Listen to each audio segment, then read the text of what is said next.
ஸ்ரீவில்லிபுத்தூரில் இருக்கோம். பெரியாழ்வாரோட ஆனி பிரம்மோற்சவம் அனுபவிச்சுட்டு இருக்கோம். காலையில் புறப்பாடாகி வந்துடுறார். சாயங்காலம் பரங்கி நாற்காலியில் ஏழ்றார். எழுதியிருக்கிறது பெரியாழ்வாரா ராமரான்னு பிரமிச்சு போகிற அளவுக்கு எழுதியிருக்கார். என்ன ஒரு கம்பீரம், என்ன ஒரு அழகு, என்ன ஒரு சொல்கிறதுக்கு வார்த்தை கிடைக்கலப்பா. அவர் பெரியாழ்வாரா ராமரானே தெரியல. இப்படியே பிரமிச்சு போய் யோசிச்சுட்டே இருங்கோ.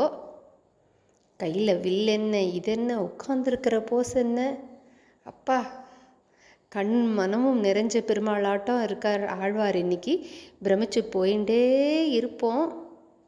ஏன் இப்படி இழுக்கிற அப்படின்னு கேட்குறீங்களா? நாளைக்கு 4ஆம் திருநாள் சொல்கிறேன், வாங்கோ.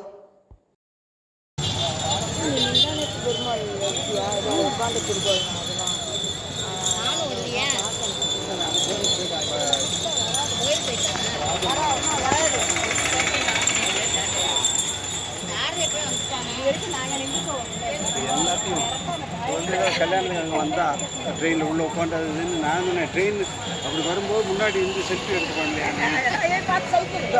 இந்த மாதிரி தான் ட்ரெயின்.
நல்லா இருக்குல்ல, அதோட வரும்போது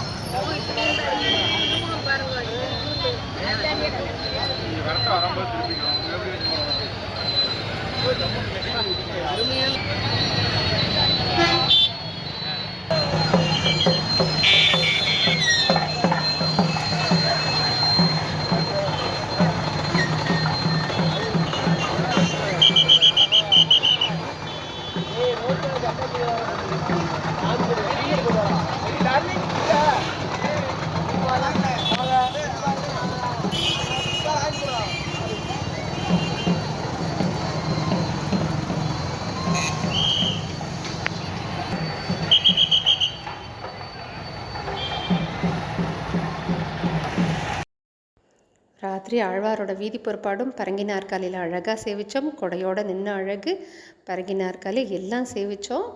நாளைக்கு நாடகசாலை தெரு மண்டபப்படி ஆண்டாள் திருக்கோலம் சாத்திக்கிறார் ஆழ்வார். பெரியாழ்வாருக்கு தன்னோட பெண்ணோட திருக்கோலம் சாத்திக்கணும்னு ஆசை வந்துருத்து. நாளைக்கு எழுறது ஆண்டாளா பெரியாழ்வாரானே தெரியாமல் இருப்பார். ஆளேறும் பல்லக்கு நாடகசாலை தெருலேருந்து புறப்பாடு. ரொம்ப அழகான வைபவம். அவசியம் எல்லாரும் அனுபவிக்கணும்னு பிரார்த்திக்கிறேன். கூடியிருந்து குளிர்ந்தேலோ ரெம்பாவாய்.